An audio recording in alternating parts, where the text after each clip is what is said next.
আজকের রেসিপি গাজরের হালুয়া। তার জন্য প্রথমে গাজরগুলিকে ভালো করে ধুয়ে গ্রেট করে নিতে হবে। তারপর একটা ফ্রাই প্যানে একটু ঘি গরম করে তার মধ্যে ওই গ্রেট করে রাখা গাজরগুলি দিয়ে একটু সময় সেদ্ধ করে নিতে হবে।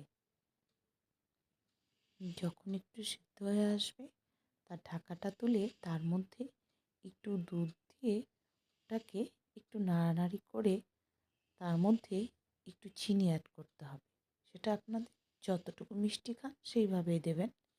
তারপর কিছুটা মিল্ক পাউডার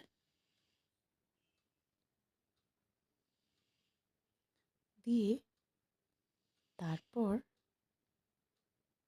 ঘি, সেটা আপনারা তো জানেনই, হালুয়া মানেই ঘি, সেটা একটু বেশি করে দিয়ে বেশ ভাজা ভাজা হয়ে যখন দেখবেন যে বেশ গাজরের থেকে ঘিটা ছেড়ে দিচ্ছে, তারপর গ্যাসটাকে বন্ধ করে একটু চাপা দিয়ে কিছুক্ষণ রেখে দিতে হবে।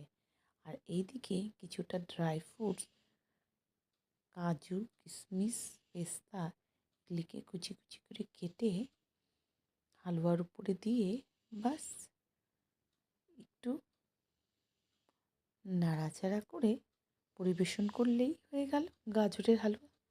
খুব ভালো একটা ডেজার্ট কিন্তু।